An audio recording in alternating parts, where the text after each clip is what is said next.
Flight attendant tells black teen to give up seat for white passenger, freezes when his dad arrives. You need to give up this seat and move to the back of the plane. The flight attendant's voice wasn't a request, it was a command, cold and sharp as a blade. Her name tag read Susan, and she stood in the aisle of United Airlines Flight 6142 with her arms crossed, looking down at 13-year-old Jordan Williams like he was a problem that needed to be removed. We have a valued customer who needs this seat, and you're going to have to relocate. Her words hung in the air like a toxic cloud, a stark reminder that racism hadn't died with the civil rights movement. It had simply learned to disguise itself with customer service language and corporate policy, thriving even at 30,000 feet. Before we continue with the story, welcome to Hyper Racism Channel, where we expose the truth about racial profiling of black people in America, truths the airline industry would rather keep hidden. They don't want us to reach a wide audience, but we're not backing down. Let's make sure the truth gets out. Be sure to like, share, and subscribe to our channel. Together, we can reach millions with the facts they've tried to bury. Thanks for hitting that subscribe button and supporting our story. Jordan sat frozen in seat 14C, his carry-on bag tucked under the seat in front of him, his debate team folder open on his lap because he'd been reviewing his notes for the national competition. He was flying from Chicago to Atlanta to represent his school, Martin Luther King Jr. Academy, at the most important debate tournament of his life. His ticket was paid for, his seat was assigned, and his boarding pass clearly showed 14C. But to flight attendant Susan, none of that mattered. What mattered was that Jordan was a black teenager sitting in a seat that a white man in his 40s wanted, and in Susan's world, that meant the black kid had to move. "This is my assigned seat," Jordan said quietly, his voice steady despite his hands shaking slightly as he held up his boarding pass. "I have a ticket." The white passenger, a man in an expensive suit with graying hair and an expression of entitlement that suggested he'd never been told no in his life, stepped closer. "Son, just do what the lady says and move. Don't make this difficult. There are plenty of seats in the back." Jordan looked around desperately at the other passengers. A businessman across the aisle had his phone out, recording, but his expression was carefully neutral. A young couple 2 rows back whispered to each other but looked away when Jordan made eye contact. An elderly woman shook her head sadly but said nothing. "I paid for this seat," Jordan tried again, his voice cracking now with the fear of a child who suddenly understood he was completely alone, surrounded by adults who were choosing comfort over courage. "This is racial discrimination. You can't make me move just because he's white and I'm black." Susan's face hardened. "Young man, if you don't comply with crew member instructions, I will have you removed from this aircraft. This is your final warning." Jordan felt tears burning behind his eyes as he realized that his debate competition, his school's reputation, his months of preparation, everything was about to be destroyed because a flight attendant and a racist passenger had decided he didn't belong in the seat he'd paid for. If you believe no child should ever be forced to give up their seat because of the color of their skin, keep watching. If you think racial discrimination on airplanes ended with Rosa Parks, you need to see what happens next. And if you've ever been treated like you don't belong somewhere because of how you look, drop a comment below and tell us your story. We're reading every single one. Also, tell us where you are watching from and what time you are watching right now. This story doesn't end the way you think, so sit down, grab some coffee, and get ready for what is about to happen. But to understand how a 13-year-old boy ended up being told to give up his seat and move to the back of the plane like it was 1955, you need to go back 14 hours to when Jordan Williams's day started with excitement and pride that had been building for months. Jordan Williams was 13 years old, an 8th grader at Martin Luther King Jr. Academy in Chicago, who was brilliant at debate. He was the kind of kid who could argue any side of any topic with logic so sharp it left adults speechless, who spent his free time reading Supreme Court cases and watching old recordings of famous debates, who dreamed of becoming a civil rights attorney like Thurgood Marshall. He'd won his school's debate championship 3 years running, had placed second at regionals last year, and this year he'd finally earned the chance to compete at nationals in Atlanta. His debate topic was about equity in education, a subject he knew intimately because he'd grown up in a neighborhood where schools were underfunded, and students were overlooked simply because of their zip code and the color of their skin.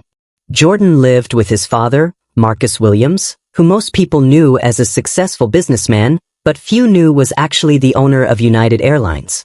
Marcus had built his fortune from nothing, a black man who'd faced discrimination at every level of corporate America before finally saying enough and starting his own airline 10 years ago. He kept his ownership quiet, flew commercial like any other passenger, never pulled rank or demanded special treatment. He wanted Jordan to grow up understanding that success came from merit, not privilege, from working twice as hard because the world would judge him twice as harshly. This trip to Atlanta mattered more than any tournament Jordan had competed in before. Nationals meant college scouts would be watching, meant scholarship opportunities, meant proving that a black kid from the south side of Chicago could stand on a stage with competitors from elite prep schools and hold his own. His father had purchased the ticket weeks ago, a regular economy seat because Jordan had insisted he didn't need first class, that he wanted to be treated like any other competitor. His debate coach had given him a folder full of research, his mother had packed his lucky debate tie, and his little sister had made him a good luck card that he'd tucked into his carry-on. That morning, Marcus had driven Jordan to O'Hare Airport before dawn, both of them tired but excited.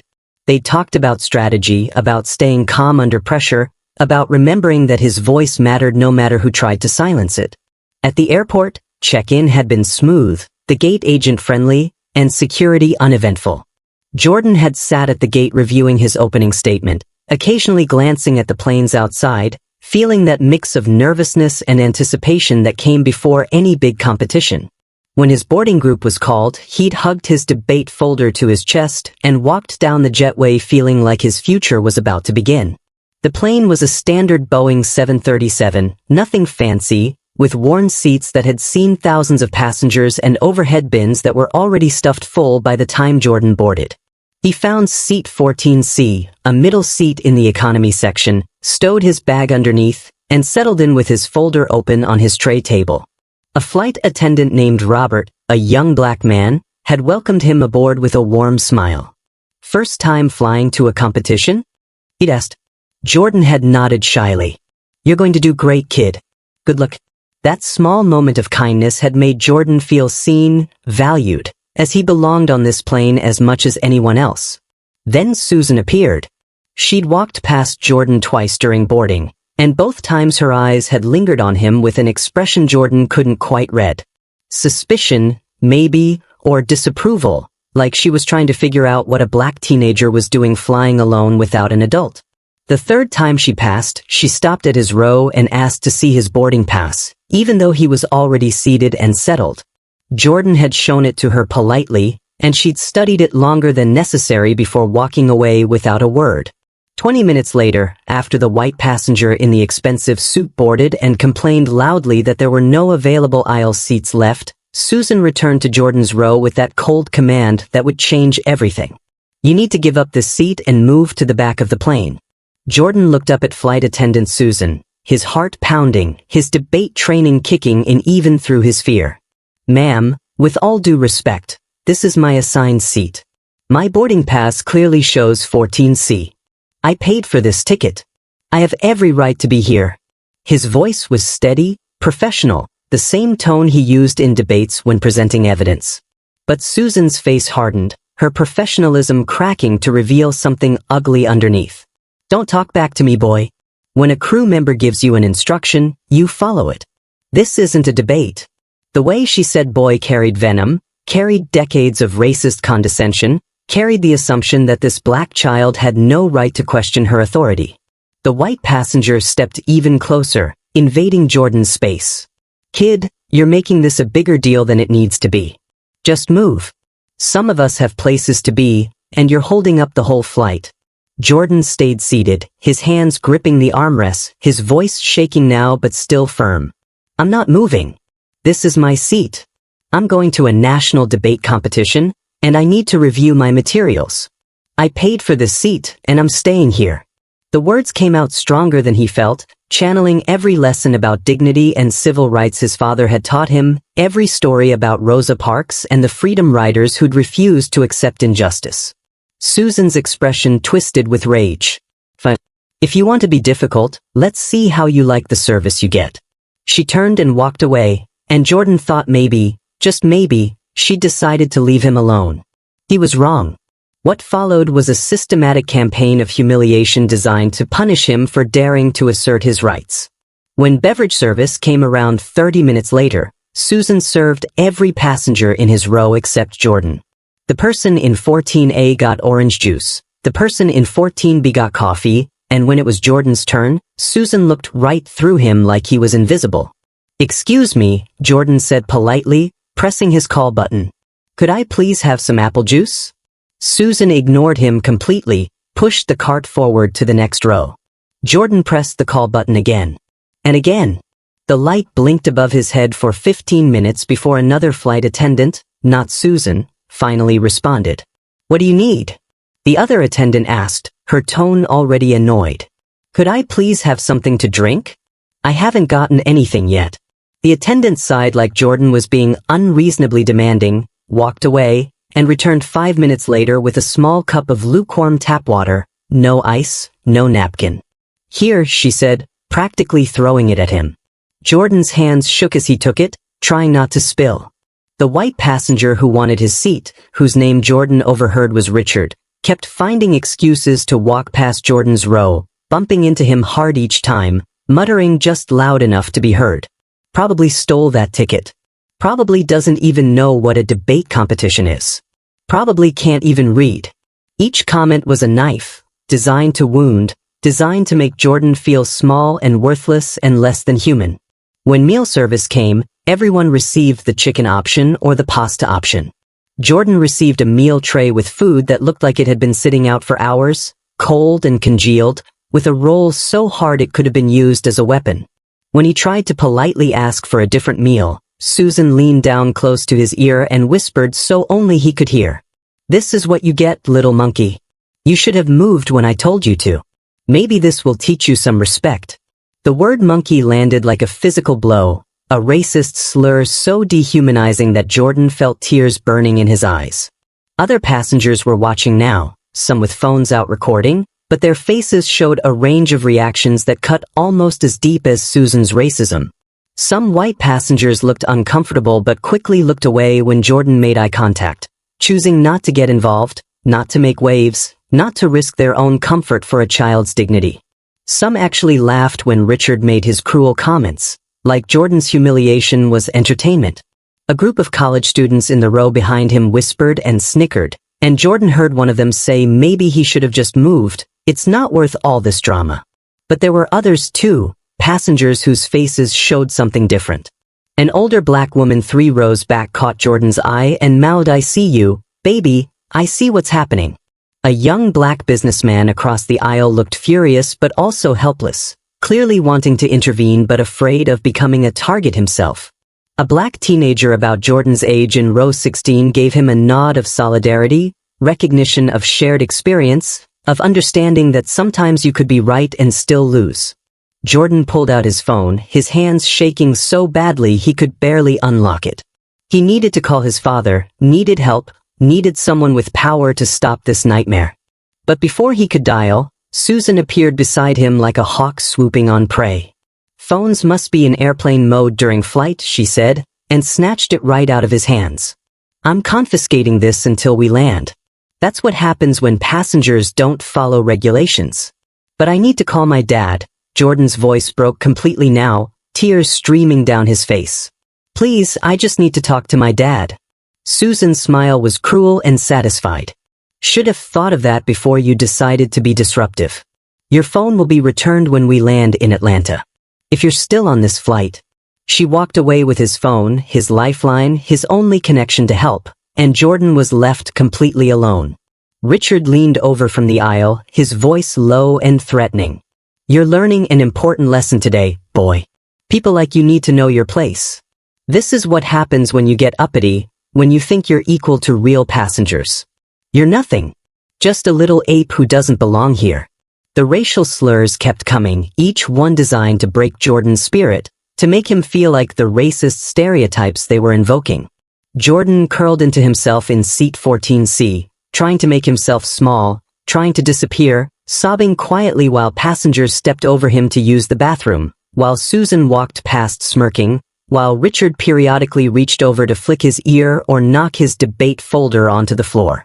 2 hours into a 3-hour flight, and Jordan had never felt more powerless, more alone, more convinced that this was just how the world worked for black people, that justice was a fairy tale, and power always won. Have you ever been in a situation where you knew someone was treating you unfairly, but you felt powerless to stop it? Drop a comment if you've experienced discrimination like this. How did you handle it? Jordan sat hunched in seat 14C, his face wet with tears he could no longer control, his debate folder on the floor where Richard had knocked it for the 3rd time, his stomach empty because he couldn't bring himself to eat the disgusting food Susan had given him. He felt completely defeated, utterly powerless, a 13-year-old boy being tortured by adults who faced no consequences because the system protected them and punished him. His phone was gone, confiscated like he was a criminal instead of a paying passenger. His dignity was shredded. His confidence in the debate competition was destroyed. How could he stand on a stage tomorrow and argue about justice and equality when he couldn't even defend himself on an airplane? The older black woman from 3 rows back, the one who'd mouthed "I see you" earlier, slowly made her way up the aisle during a break when Susan had disappeared into the galley. She stopped beside Jordan's row and knelt in the aisle so she was at his eye level. "Baby," she said softly, her voice full of maternal concern that made Jordan's tears flow harder. "My name is Mrs. Dorothy Patterson. I've been watching what they've been doing to you, and it's wrong. It's evil. And I want you to know you're not alone, okay?" Jordan nodded but couldn't speak past the lump in his throat. Mrs. Patterson glanced toward the galley to make sure Susan wasn't watching, then pulled out her cell phone. "Do you need to call someone? Your parents?" Jordan's eyes widened with desperate hope. "Yes, ma'am. Please. My dad. I need to call my dad." She handed him the phone without hesitation. "You take all the time you need, baby. I'll stand here and make sure that awful woman doesn't bother you." Jordan's fingers trembled as he dialed his father's number, the digits he'd memorized since he was 6 years old. "Please pick up," he whispered. "Please, Dad, please pick up." The phone rang once, twice, 3 times, and Jordan felt panic rising that his father might be in a meeting, might not answer an unknown number. But on the 4th ring, Marcus Williams's voice came through, professional and slightly distracted. "Marcus Williams is speaking." "Dad?" Jordan's voice broke completely, all his careful control shattering. "Dad, I need help. I need you right now." The change in Marcus's tone was instantaneous, from businessman to protective father in a heartbeat. "Jordan? Son, what's wrong? Where are you? Are you hurt? Talk to me." The concern in his voice, the immediate shift to putting his son first, made Jordan sob harder. "I'm on the plane, Dad, but they're being so mean to me. A flight attendant tried to make me give up my seat for a white man, and when I said no, she started torturing me. She took my phone. She called me a monkey. She gave me bad food and no drinks. The white man keeps hitting me and calling me names, and nobody will help me. Everyone just watches. Dad, I can't take it anymore. Please come get me. Please. I want to come home. I don't want to go to the debate anymore. I just want you." Marcus's voice went deadly quiet, the kind of quiet that preceded a storm. "What flight are you on, son? What's the flight number?" "United Flight 6142, Jordan managed through his tears. "Chicago to Atlanta. We land in about 40 minutes. Marcus was already moving. Jordan could hear it, could hear the urgency in his father's breathing. "Listen to me very carefully, Jordan. I'm getting on a plane right now. I'm coming to Atlanta. When you land, do not leave that aircraft. Do not let them make you get off. Tell them Marcus Williams, the owner of United Airlines, is meeting that plane personally, and nobody moves until I get there." "But Dad, they won't believe me. They already think I'm lying about everything. They think I'm just some kid who doesn't belong." "Then you put the flight attendant on this phone right now," Marcus commanded. "You tell her the CEO of United Airlines wants to speak to her immediately." Jordan felt a spark of hope igniting through his despair. He whispered, "I love you. Hang in there. I love you. I'm coming. Nobody is going to hurt my boy and get away with it." Jordan stood up on shaky legs, still holding Mrs. Patterson's phone, and looked toward the galley where Susan was chatting with another flight attendant. both of them laughing about something, completely unconcerned about the child they'd been terrorizing. "Excuse me," Jordan called out, his voice stronger now because his father was coming, because help was finally on the way. Susan turned with an annoyed expression. "Well now, my father wants to speak to you," Jordan said, holding out the phone. "He says it's important." Susan rolled her eyes dramatically. "I'm not taking phone calls from passengers' parents. Tell your daddy you'll call him back when we land." "But my father is Marcus Williams," Jordan said, his voice carrying through the cabin now. "He owns United Airlines. And he's on this phone right now wanting to talk to you about how you've been treating me." The galley went silent. Susan's face went from annoyed to confused to something that might have been the first flicker of fear. She looked at Richard, who'd come to the galley to complain about the ice in his drink not being cold enough. They both clearly thought Jordan was making up another story, creating another drama. Susan snatched the phone from Jordan's hand with a condescending smile. "This is Susan Miller, senior flight attendant. And who am I speaking with?" Marcus's voice came through the phone speaker loud enough for everyone nearby to hear, and his tone carried the unmistakable authority of someone used to commanding rooms full of executives. "This is Marcus Williams, owner and CEO of United Airlines. And you just made the biggest mistake of your career." Susan's face went completely white. Her hands started shaking. The phone nearly slipped from her fingers. Richard had gone pale too, backing away slowly like distance might save him from what was coming. Other passengers who'd been minding their business suddenly paid very close attention, phones coming out not to ignore Jordan's suffering anymore but to document what was clearly about to become a significant reckoning.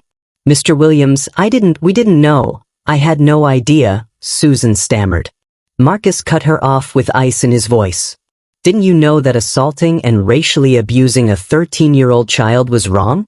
You didn't know that calling my son a monkey and denying him food and confiscating his property was a problem? Really? That's your defense?"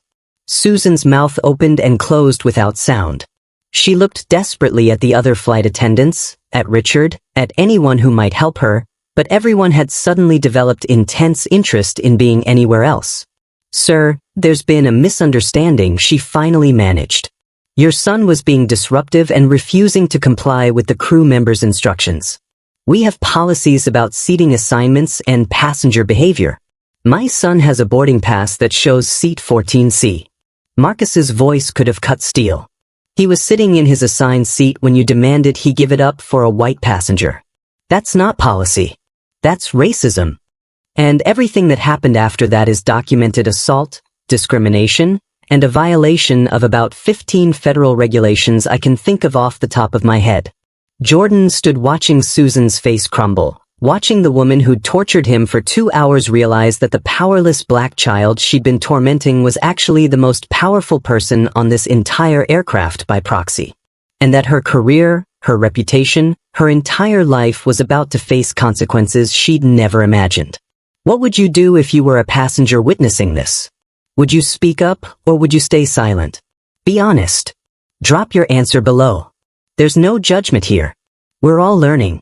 Marcus's voice continued through the phone speaker, and by now half the passengers in the surrounding rows were listening, the cabin gone silent except for the drone of the engines. "Susan, I want you to listen very carefully. I'm boarding a flight to Atlanta right now. I will be on the ground 30 minutes after your flight lands. You will hold that aircraft at the gate. You will not allow my son to deplane until I arrive. You will not speak to him, you will not go near him, and you will document every single thing that happened on this flight because there is going to be a full investigation." "But, sir, we have procedures," Susan tried weakly. "We can't just hold an aircraft because," Marcus cut her off again, his patience clearly exhausted. "I own the airline, Susan. I own the procedures. And right now, I'm creating a new one. When a crew member racially abuses and physically threatens a child, that crew member waits to explain themselves to me personally. Are we clear?" "Yes, sir," Susan whispered, her face now completely drained of color. She handed the phone back to Jordan like it was burning her hand and retreated to the galley, where she stood with her back to the cabin, her shoulders shaking. Whether from fear or delayed recognition of what she'd done, Jordan couldn't tell and didn't care. Richard, who'd been standing frozen in the aisle during this entire exchange, tried to quietly slip back to his seat in row 18. But Jordan's voice, stronger now, stopped him. That means the white passenger. He's the one who wanted my seat. He's been hitting me and calling me racial slurs all flight. Marcus's voice came back through the speaker. Sir, I don't know your name yet, but I will within the hour. And you will be banned from United Airlines for life. If you put your hands on my son, you'll also be dealing with assault charges. I suggest you sit down and don't move until the authorities board this aircraft. Richard's face went from red to purple, rage and fear mixing into something toxic. This is insane. I'm a Diamond member. I fly United twice a week. You can't ban me because some kid made up stories about me. I have connections. I know people on your board of directors. Marcus's laugh was cold and humorless. You know people on my board? Tell them Marcus Williams said hello while you're explaining why you assaulted a child on one of my planes. Mrs. Patterson, still standing beside Jordan's row, squeezed his shoulder gently. You did well, baby. You stood up for yourself. Your daddy's proud of you. I can hear it in his voice. Jordan nodded, tears still flowing but different now, relief mixed with the trauma, hope beginning to push through the despair. Dad, he said into the phone, how long until you get here? About 90 minutes total, son. The plane lands in 30 minutes, then I need about an hour to get to the gate. Can you hold on that long? Jordan looked around the cabin, at Susan hiding in the galley, at Richard slumped in his seat, looking furious but defeated, at the passengers who'd watched him suffer and done nothing now avoiding his eyes with guilt written all over their faces. I can hold on. Mrs. Patterson will stay with me. Marcus's voice softened. Put Mrs. Patterson on the phone, please. Jordan handed the phone to the older woman. Yes, Mr. Williams? Marcus's gratitude was evident even through the phone. Ma'am, thank you for helping my son. Thank you for being the only person on that plane with the courage to intervene. When this is over, I'd like to express my appreciation more formally. Mrs. Patterson smiled. I don't need any thanks, sir. I did what any decent person should do. That baby needed help, and everyone else was too busy protecting themselves to protect him. Shame on all of them. The rest of the flight passed in tense, uncomfortable silence. Susan stayed in the galley, occasionally peeking out to check on Jordan but never approaching. Richard sat rigidly in his seat, staring straight ahead, his earlier swagger completely gone. Other passengers whispered to each other, some finally recognizing the gravity of what they'd witnessed and failed to stop, others still trying to justify their silence with excuses about not wanting to get involved. Jordan sat in 14C with Mrs. Patterson in the aisle seat next to him, the woman having moved from her original seat to stay close to him. She'd given him her bag of pretzels since he hadn't eaten, had gotten him actual orange juice from a different flight attendant who looked horrified when she learned what had happened, and had simply been present with him in a way that said you matter, you're seen, you're not alone. When the captain announced their descent into Atlanta, Susan's voice came over the intercom for the landing announcements, and Jordan could hear the tremor in it, could hear the fear of someone who knew her life was about to change irrevocably. As the plane touched down and taxied to the gate, Jordan felt his heart racing. His father was coming. The owner of the airline was coming. And everyone who'd hurt him, who'd laughed at him, who'd ignored his suffering, was about to learn that actions had consequences. The plane reached the gate and stopped. The seatbelt sign turned off. But instead of the usual rush to deplane, an announcement came over the intercom. Ladies and gentlemen, we ask that you remain seated for a few minutes. There's been an incident on this flight that requires documentation before we can allow deplaning. We apologize for the inconvenience. Passengers groaned, complained about connections, about delays, about being held hostage. But Jordan sat calmly in his seat, Mrs. Patterson beside him, and waited for his father to arrive. Susan remained in the galley, visible through the curtain, her face a mask of dread. Richard had tried to stand up to leave, but a flight attendant had firmly told him to sit back down. The cabin filled with tension, with anticipation, with the electric feeling that something significant was about to happen. And then the forward door opened. Marcus Williams stepped onto the aircraft, and the change in atmosphere was instantaneous and absolute. He was a tall black man in his mid-40s, wearing an expensive tailored suit, his CEO badge prominently displayed on a lanyard around his neck, flanked by 2 United Airlines security personnel and what appeared to be corporate leadership. His face was a controlled mask of fury, the kind of anger that came from a father who'd heard his child sobbing on the phone, who'd heard racial slurs directed at his son, who'd spent 90 minutes every awful detail while racing to get here. His eyes scanned the cabin until they found Jordan in seat 14C, and the mask cracked for just a moment, raw emotion flooding his features. Relief that his son was physically unharmed, anguish at the tear-stained face and traumatized expression, rage at the adults who'd done this. He moved down the aisle, passengers pressing themselves back into their seats to get out of his way, until he reached Jordan and pulled him into a fierce embrace. "I'm here, Thudson. Daddy's here. You're safe now." Jordan collapsed against his father, all the fear and pain and exhaustion of the past 3 hours releasing in fresh sobs. "They hurt me. They were so mean. I just wanted to sit in my seat, and they made me feel like I was nothing." Marcus held him tighter, one hand on the back of Jordan's head, his jaw clenched so tightly a muscle jumped in his cheek. "I know, baby. I know. And they're going to answer for every single thing they did."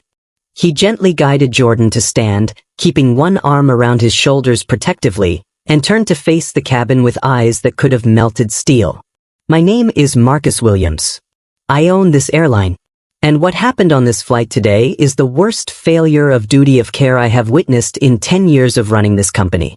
He looked directly at Susan, who was still standing in the galley, looking like she might faint. "You," he said quietly, his voice carrying absolute authority. "Come here."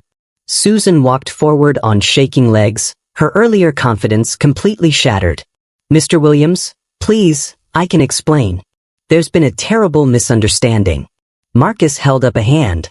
"Before you explain, let me tell you what I already know. I know you demanded my 13-year-old son give up his assigned seat to accommodate a white passenger. I know you called him a monkey. I know you denied him food and beverages. I know you confiscated his personal property. I know you allowed another passenger to physically harass and verbally abuse him.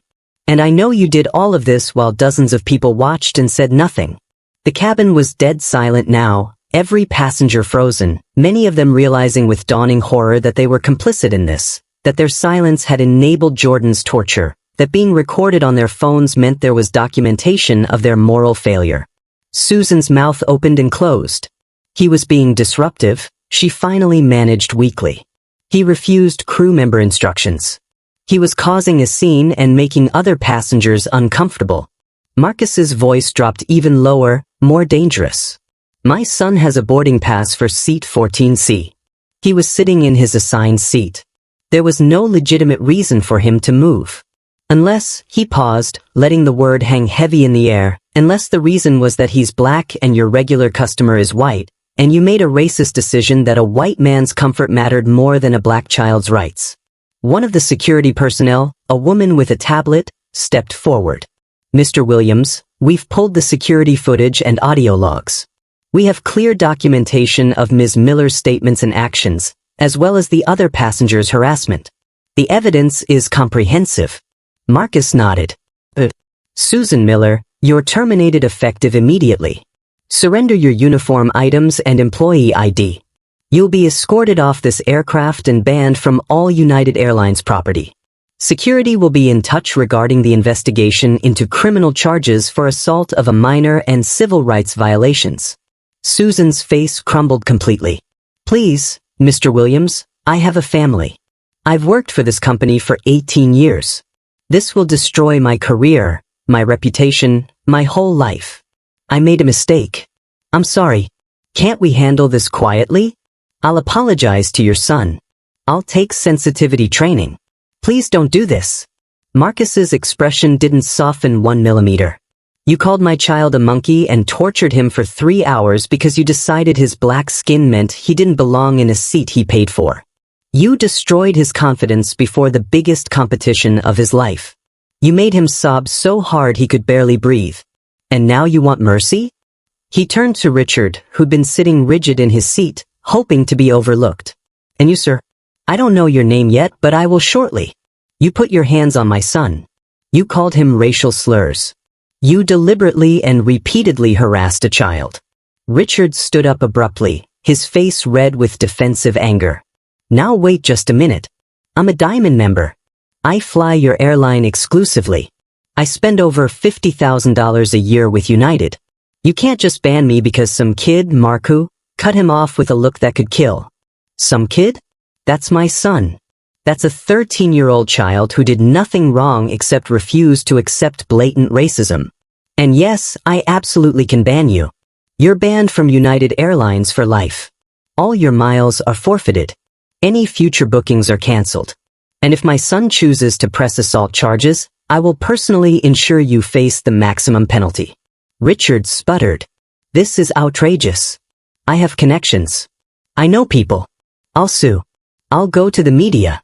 I'll destroy your airline's reputation. Marcus smiled, cold and humorless. Please do. Go to the media and explain how you demanded a black child give up his seat and move to the back of the plane. Explain how you hit him and called him an ape. I'm sure that will work out wonderfully for you. In fact, I'll help you. We're releasing all the footage to the press ourselves. He turned to address the entire cabin, his voice carrying to every passenger. To everyone on this flight who watched my son suffer and said nothing, you should be ashamed. You saw a child being racially abused and physically harassed, and you chose comfort over courage. You recorded it on your phone but didn't intervene. You're not legally culpable, but you're morally bankrupt. And I hope the guilt of what you enabled haunts you. Several passengers looked down, unable to meet his eyes. A few were crying. The businessman who'd recorded everything tried to speak. Mr. Williams, I'm sorry. I should have said something. I was afraid of making it worse. Marcus looked at him with disgust. Making it worse? How could it possibly have been worse for my son? He was already being tortured. Your fear of mild social discomfort mattered more to you than his safety. Mrs. Patterson stood up beside Jordan. Mr. Williams, I'm Dorothy Patterson. I'm the one who let your son use my phone. I just want you to know that the baby was brave and strong, and he never stopped being polite, even when they were being cruel. You raised a good son. Marcus's expression softened for the first time. Mrs. Patterson, thank you. Thank you for being the one person on this plane who remembered what human decency looks like. I'm having my assistant contact you. Your next 10 flights on United are complimentary, and I'd like to thank you more formally. Airport police arrived then, uniformed officers who'd been called by United Security. They approached Susan and Richard, and Marcus gave them a detailed account of what had occurred. Both Susan and Richard tried to minimize, to explain, to justify, but the combination of witness statements, security footage, and Jordan's visible distress made their defenses hollow. Susan was escorted off first, no longer wearing her flight attendant uniform, looking small and defeated. Richard followed in handcuffs after becoming belligerent with the officers, screaming about his rights and his lawyer while passengers recorded his meltdown. Marcus kept Jordan close through all of it, one hand always on his shoulder, a constant reminder that he was protected now, that the nightmare was over, that his father had come just like he'd promised. What would you do if you were a passenger witnessing this? Would you speak up, or would you stay silent? Be honest. Drop your answer below. There's no judgment here. We're all learning. Marcus led Jordan off the aircraft and into a private airline lounge at the Atlanta airport, where corporate security had set up what was essentially a command center. Laptops were open, security footage was being reviewed, and a team of United Airlines executives that Marcus had summoned was already conducting preliminary interviews with crew members and passengers. Jordan sat on a leather couch wrapped in a blanket someone had brought, sipping hot chocolate, still processing everything that had happened while his father paced the room, making calls and issuing orders that would reshape his entire company. The investigation moved quickly because Marcus had made it his top priority. Within 2 hours, they discovered that Susan Miller's personnel file contained 3 previous complaints about differential treatment of passengers of color, complaints that had been noted but never resulted in meaningful discipline. One complaint from 2 years ago detailed her asking a black woman in first class to show proof of payment multiple times while never questioning white passengers. Another from 6 months ago described her making a black teenager move seats to accommodate a white family, claiming there had been a booking error when none existed. Marcus's face went dark as he reviewed the files. So we knew she had a pattern, and we did nothing? The VP of Human Resources, a nervous woman named Patricia, nodded miserably. The complaints were investigated, but didn't meet the threshold for termination under our previous policies. She received written warnings and mandatory bias training. Marcus slammed his hand on the table. Written warnings? Mandatory training that clearly didn't work? We enabled her racism. We permitted her to keep discriminating because there were never real consequences. The investigation expanded beyond Susan. They pulled records for the entire crew of Flight 6142 and found disturbing patterns across the board. The other flight attendant who'd given Jordan only water had 2 complaints about ignoring black passengers' service requests. A gate agent at O'Hare had multiple reports of giving black families inferior seat assignments despite their ticket class. The pattern was systemic, not isolated, revealing a culture where racial bias was tolerated as long as it stayed quiet enough not to attract attention. Marcus called an emergency virtual meeting with his entire senior leadership team. What happened to my son today is the result of our failure as a company. We've been treating racism complaints as individual incidents to be managed quietly instead of symptoms of a disease that's infected our culture. That ends today. He outlined immediate changes: zero-tolerance policy for any discrimination complaints, mandatory termination for racial harassment regardless of tenure, an independent review board for all bias complaints composed of civil rights experts, not company employees, and body cameras for crew members during any passenger disputes. But he didn't stop there. We're conducting a comprehensive audit of every discrimination complaint filed in the past 5 years. Every crew member, every gate agent, every employee who had complaints that were dismissed or downplayed, we're reviewing them. And anyone with a pattern of bias is being terminated regardless of their position or tenure. His executives looked shocked. Sir, that could mean terminating dozens of employees. Marcus's expression was steel. Then we terminate dozens of employees. I'd rather have a smaller workforce committed to treating people with dignity than a large one that tolerates racism. The investigation also revealed passenger complaints that had been buried. 17 black passengers had reported incidents on United flights in the past year alone where they'd been asked to move seats, questioned about their tickets, or denied service. All 17 complaints had been resolved with flight vouchers and apologies, but no systemic changes. We paid people to stay quiet instead of fixing the problem, Marcus said, his voice heavy with shame and anger. We chose our reputation over actual justice. Jordan listened to all of this from the couch, understanding for the first time the scope of what he'd endured. It wasn't just Susan being mean. It was a company culture that had allowed people like Susan to thrive, that had prioritized avoiding bad publicity over protecting passengers like him. Dad, he said quietly, how many other kids went through what I went through but didn't have you to call? Marcus came and sat beside his son, pulling him close. Too many, Jordan. Way too many. And that's on me as much as anyone. I built this airline, but I didn't build the culture carefully enough. I'm going to fix that. I promise you, I'm going to fix that. Within 24 hours, 6 employees were terminated for patterns of racial bias. Susan Miller was fired and faced criminal charges. Richard was banned for life and arrested for assault. But Marcus knew terminating individuals wasn't enough. The disease ran deeper, into hiring practices that favored certain demographics, training programs that treated diversity as a checkbox rather than a core value, and leadership that had been too white and too insulated from the experiences of passengers of color. Would you have apologized if you were one of those silent passengers? What would you say? Sometimes the hardest words are "I'm sorry, I didn't help." Drop your thoughts below. 2 weeks after the incident, Jordan stood in front of a packed conference room at United Airlines headquarters in Chicago. His father had asked if he wanted to share his story as part of the company's mandatory anti-racism training overhaul, and after long conversations with his parents and his therapist, Jordan had agreed. His hands still shook as he held his note cards, but his voice was steady when he began to speak. My name is Jordan Williams. I'm 13 years old. 2 weeks ago, I was told to give up my seat and move to the back of a plane because I'm black. Jordan paused, letting that sink in. Not because I was disruptive. Not because I did anything wrong. but because a flight attendant decided that a white man's preference mattered more than my rights.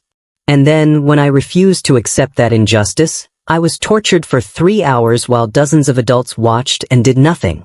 The room was silent, every employee paying attention with an intensity that came from knowing their jobs depended on actually learning this lesson. Jordan continued, his confidence growing. I want you to understand what it feels like to be 13 years old and have grown adults call you a monkey. To be denied food and water. To be hit and harassed while people record it on their phones, but nobody helps. It makes you feel like maybe the racists are right. Maybe you really don't belong. Maybe your black skin really does make you less than human.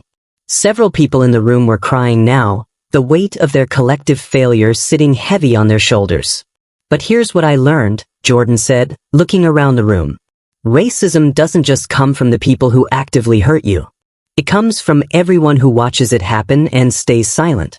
Every passenger on that flight who saw what was happening and chose not to intervene is part of the problem, too. Because silence isn't neutral. Silence protects the oppressor, never the victim. He looked directly at his father, who was standing in the back of the room watching with visible pride. My dad changed the policies, and that's important. But policies don't mean anything if the people enforcing them don't actually care. You have to believe us when we tell you something's wrong. You have to intervene when you see discrimination. Not because it might be the CEO's son. Not because you're afraid of losing your job. But because it's the right thing to do. Because we're human beings who deserve dignity. Jordan closed his notes and spoke from his heart. The next time you see someone being treated unfairly because of their race, I want you to think about me standing in that aisle crying while everyone walked past. And I want you to be different. Be the person who stops. Be the person who speaks up. Be the person who chooses courage over comfort. Because if you don't, you're no better than the flight attendant who called me a monkey. You're just quieter about your racism. The room remained silent long after he finished speaking, his words settling into hearts and minds that desperately needed to hear them. That evening, Jordan sat with his father on the balcony of their hotel suite in Atlanta, looking out at the city lights. The debate competition had been postponed for him by understanding organizers who'd heard what happened, but Jordan wasn't sure he wanted to compete anymore. The confidence he'd spent years building felt shattered, replaced by hypervigilance and fear that made even simple things like walking through the hotel lobby feel dangerous. Dad, Jordan said quietly, his voice small in a way it hadn't been before the flight, do you think things will ever really change? Or will people just be more careful when someone with power is watching? Marcus looked at his son, at the trauma visible in his eyes, at the innocence that had been stolen by adults who should have protected him, and felt his heart break all over again. I think some people will change because they genuinely recognize their racism and want to do better, Marcus said honestly. And some people will only change their behavior because they're afraid of consequences, not because their hearts have changed. But either way, the behavior changes, and that protects the next kid even if the internal prejudice remains. It's not perfect, son. Real change never is. But it's better than it was. Jordan nodded slowly, processing. Am I going to be scared forever? Am I going to look at every white person and wonder if they hate me? Am I going to be afraid every time I get on a plane?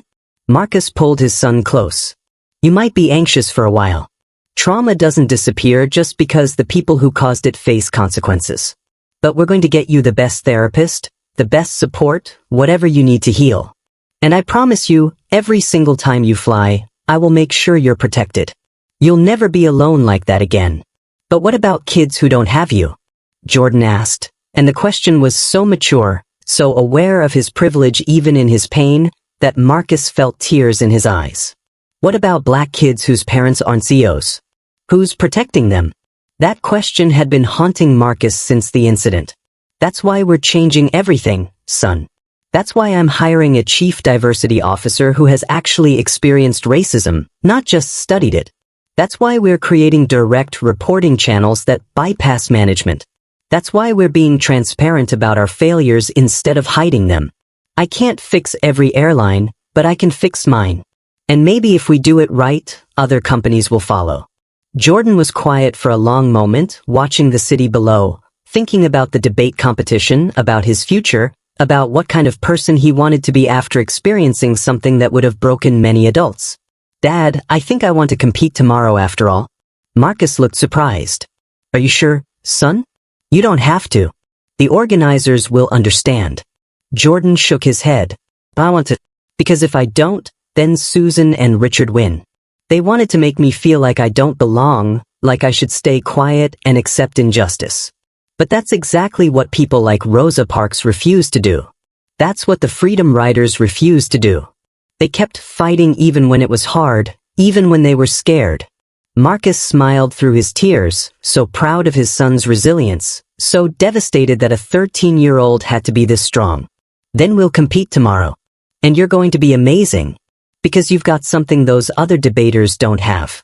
You've lived through injustice and come out the other side still believing in justice. That's powerful, Jordan. That's the kind of strength that changes the world." Jordan leaned against his father, exhausted but determined. "I'm going to use my story, Dad. In my debate, I'm going to talk about what happened and why it matters. Because maybe if people hear it from me, from a kid who lived it, they'll finally understand why this stuff can't keep happening." Marcus kissed the top of his son's head. "Then that's exactly what you should do, son. Turn your pain into purpose. That's how we honor everyone who's ever faced discrimination and never got justice." They sat together as the sun set over Atlanta, a father and son bound by love and trauma, planning how to transform the worst experience of Jordan's young life into a catalyst for change that would protect countless other children from experiencing the same hatred. It wasn't the ending Jordan had imagined when he'd boarded that plane excited about his debate competition. But perhaps it was the beginning of something even more important, a voice that refused to be silenced, a story that demanded to be heard, and a commitment to ensuring that what happened to him would never happen to another child without consequences. Tomorrow, Jordan would step onto that debate stage. And he would speak his truth with the authority of someone who'd survived racism and come out stronger, someone who'd learned that justice was possible even when it was rare, someone who understood that his privilege came with responsibility to fight for those who had less power. He was Marcus Williams's son. But more importantly, he was Jordan Williams, and he had a story the world needed to hear. 6 months later, Jordan stood on the stage at the National High School Debate Championship Finals, the same competition he'd been traveling to when everything happened. He'd made it to the final round, his topic ironically about civil rights and equal protection under the law. As he delivered his closing argument, he did something unexpected. He told his story. "6 months ago, I was told to move to the back of a plane because I'm black," he said, his voice steady and strong. "I was called a monkey by a flight attendant. I was denied food and water. I was physically harassed. And dozens of people watched and did nothing. His competitors, the judges, the audience, everyone sat in stunned silence. Some people think racism ended with the civil rights movement. But I'm here to tell you it didn't. It just evolved. It learned to hide behind policies and procedures and the silence of good people who choose comfort over courage."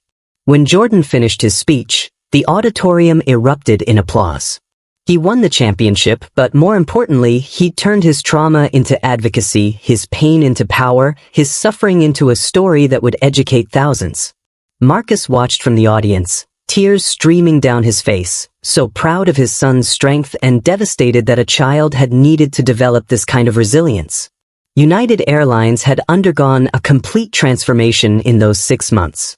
23 employees had been terminated for patterns of racial bias.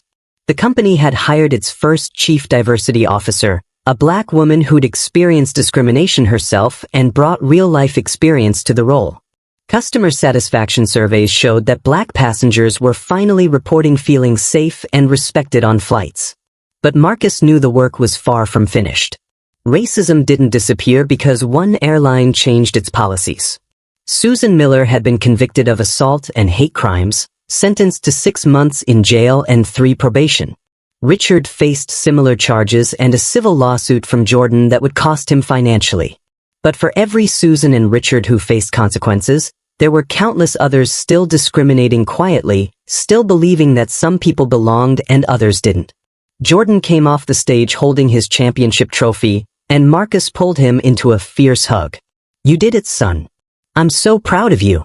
Jordan smiled, the first genuine smile Marcus had seen since the incident. I did it for all the kids who don't have a CEO dad to protect them. So maybe next time, someone in that audience will be the person who speaks up. So now I want to hear from you. Do you think racial discrimination and prejudice can end? I want your honest answer. Not what you think you should say, but what you actually believe. Can we build a world where children like Jordan don't face racism for simply existing in spaces they've paid to occupy? What do you think needs to happen to stop this? More laws? Better corporate policies? Personal accountability? Bystander intervention training? Cultural transformation? Tell us in the comments what you believe would actually create lasting change. Do you think serving justice, firing Susan Miller, banning Richard, and changing United Airlines policies are enough to end discrimination? Or is something deeper required? Can individual accountability matter if the broader culture of silence remains unchanged? Drop your thoughts below.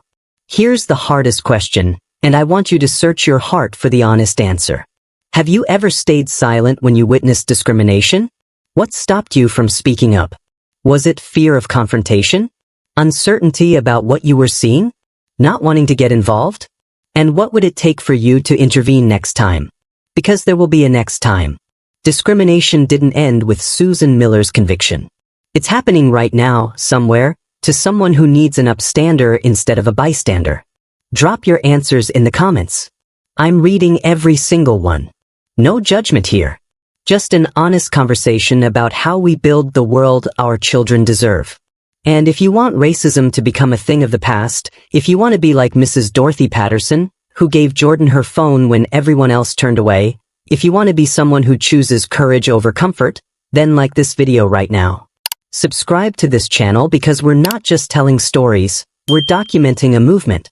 We're showing that consequences are possible, that speaking up matters, that one voice can spark systemic change, that parents will fight for their children, and that justice, while imperfect, is achievable. Share this video so parents can talk to their children about what to do if they experience discrimination. Share it so teachers can use it to discuss civil rights and bystander intervention.